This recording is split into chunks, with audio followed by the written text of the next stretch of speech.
처음에 드로잉을 하실 때 약간 흐린 선으로 HB나 B 연필 정도로 하시는 게 좋습니다. 나중에 지워야 되기 때문에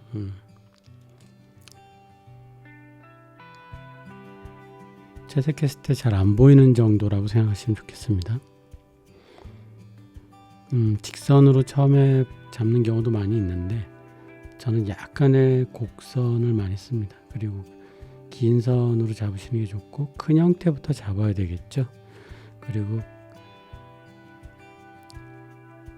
얼굴에 큰 기울기를 잡아주고 그 다음에 눈, 코, 입을 거기다 배치를 하겠죠.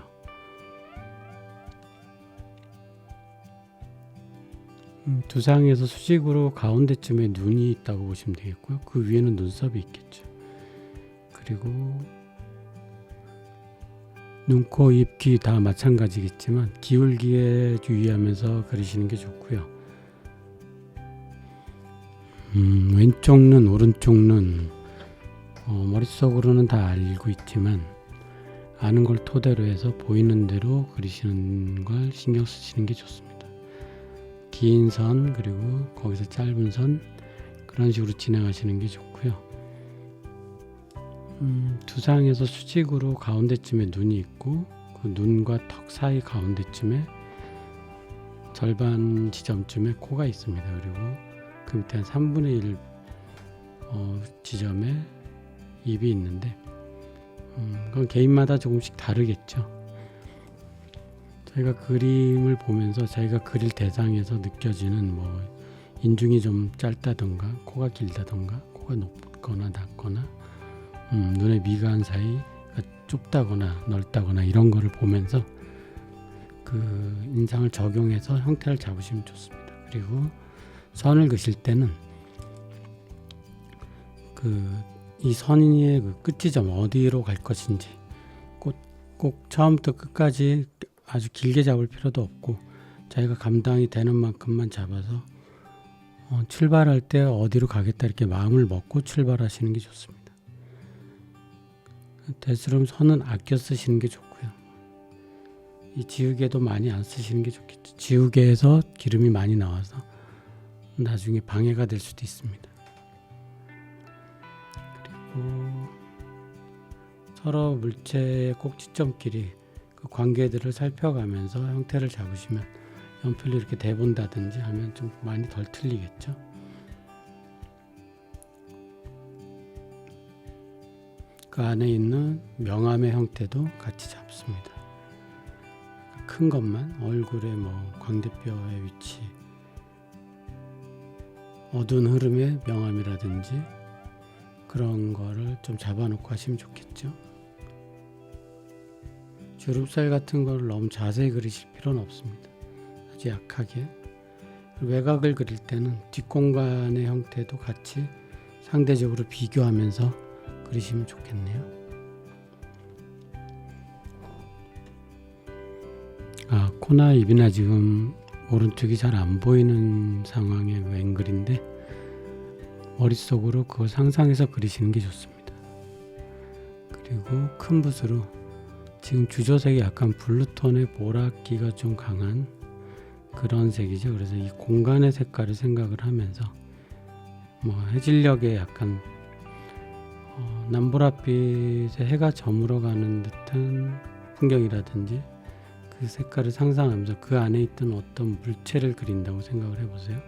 공간의 색깔을 지금 칠하는 거고요. 그걸 주조색으로 잡아서 그 안에 있는 전체적으로 그거에 영향을 받은 물체에 대한 채색이죠. 그래서 사람을 그린다고 생각을 하지 마시고 어떤 물체 이렇게 객관적으로 접근하시는 게 좋습니다. 그래서 주조색을 처음에 잡아주시고 주조색 잡아줄 때 너무 사람의 살색이라든지 이런 기존에 있는 색깔에 지배를 받지 마시고 조금 더 그림스럽게 하시는 게 좋습니다. 약간 밝게 그리고 아주 어두운 곳이라도 너무 어둡게 칠하지 마시고 어느 정도 색감은 보여질 정도의 어둠으로 처리하시면 좋겠습니다.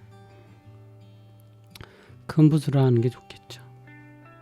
큰 면부터 밝고 중간 어둡고 그리고 약간씩 느껴지는 어떤 색, 그린색이 좀 보인다던가 그런 것도 같이 칠해 주시고 종이 위에서 물감을 섞어 주시는 게 좋습니다.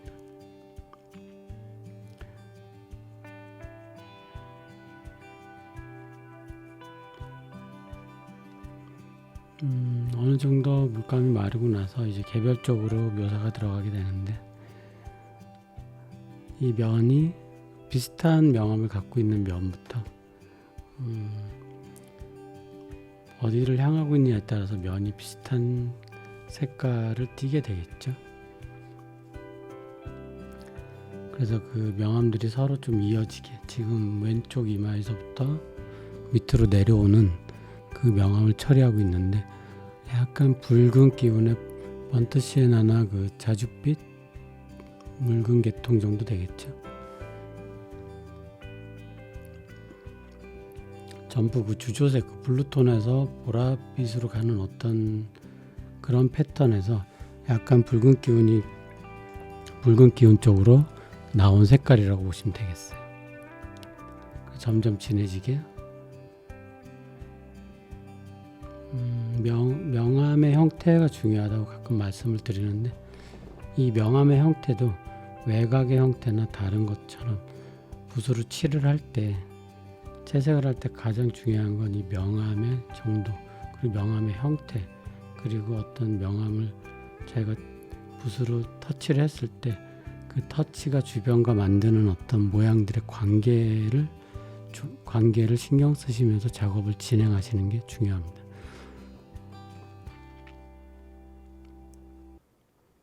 큰 명암은 나눠져 있는 상태죠. 밝고 중간 어둡고, 그리고 이제 물체 색깔을 넣고 있는 그 과정인데, 전체적으로 밸런스를 맞춰가면서 들어가는 게 좋겠죠. 그리고 뭐 눈, 코, 입이나 그런 거 그릴 때 이건 눈이야 이렇게 너무 생각하고 접근하지 마시고, 그 명암이 이루는 어떤 기하학적인 형태가 주는 느낌, 그런 거를 강조해서 중점적으로 다뤄주시는 게 좋습니다.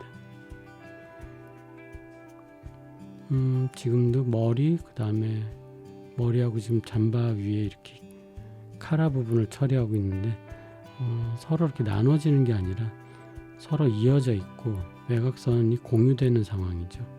어떤 물체든지 이렇게 서로 만났을 때 물체를 너무 자르지 않고 그 물체를 잘 이어주시는 게 좋습니다. 지금 귀를 그리고 있는데요.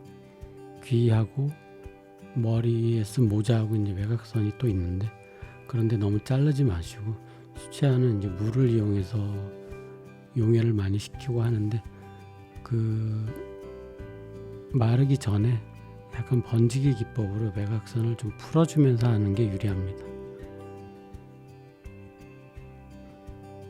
풀어주실 때는 붓의 물을 좀 줄여서 풀어주는 게 좋고요.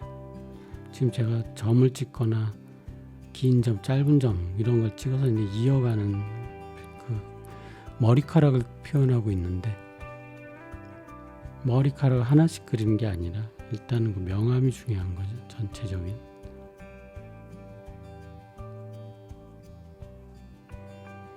그래서 항상 어떤 터치나 형태, 농담 뭐 이런 조형적인 걸 가지고 머리카락, 코, 입 이런 것들을 상징적으로 그리시는 게 좋습니다. 점과 선과 면, 그런 것들로 표현이 되는 거죠. 가까이 확대해서 보면 아무것도 아니게, 색은 눈 앞에 가까이 오면 따뜻해지고 멀어지면 차가워집니다. 지금 칠하는 이 부분은 광대뼈 쪽에 좀 강하게 꺾이는 부분이라 농담도 진해지고 물감도 두꺼워지고 색도 따뜻해지고, 터치나 이런 것들도 질감도 다른 곳에 비하면 조금 더 잘 보이고, 모자도 어떤 현실에 있는 어떤 질감을 이렇게 점을 몇 개 찍어서 그걸 상징적으로 나타내는 게 좋겠죠. 하나하나 한 올 한 올 그리는 것보다는. 점의 크기나 거리 이런 것들은 모두 달라지겠죠. 그 변화라는 거죠. 통일과 변화, 이런 미술에서 흔히 등장하는 그런 말들을 계속 그런 원리나 규칙 이런 걸 가지고 화면을 구성해 나가는 게 좋습니다. 여기도 입술 그리고 수염 그리고 이러는 게 아니라 어떤 점이나 면을 찍어 가지고 마치 그것처럼 보여지게 하는 게 좋습니다. 특히 사람 얼굴을 그릴 때는 눈, 코, 입을 묘사하는데 너무 신경이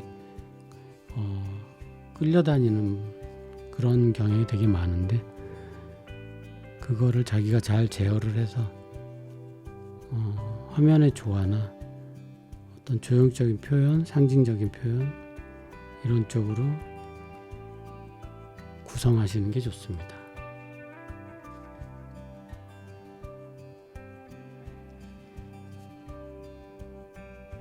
그리고 지금은 목에 힘줄 이런 걸 그리고 있는데, 보통은 이렇게 면의 운동 방향으로 붓이 움직이기가 편한데 쉬운데, 이렇게 약간 가로 방향으로도 면의 결 방향이라고 표현을 하는데, 터치의 결 방향, 그러니까 너무 면의 운동 방향 쪽으로만 가는 게 아니라 붓의 그 방향을 약간 보완이 되게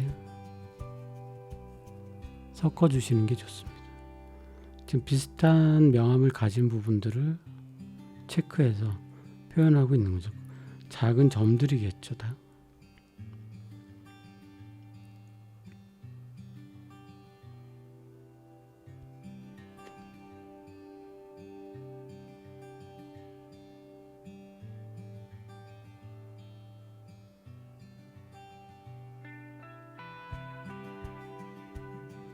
이쪽 면은 같은 붉은 보라, 약간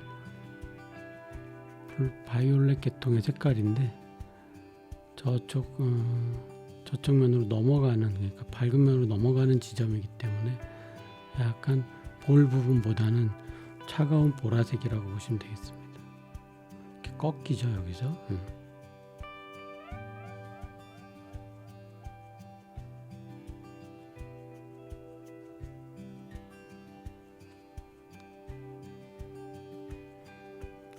수염 같은 거 그릴 때, 머리카락 같은 거 그릴 때 면발 하나하나 다 그리는 게 표현 방법이 좀 어색해질 수 있으니까 그런 거 하지 마시고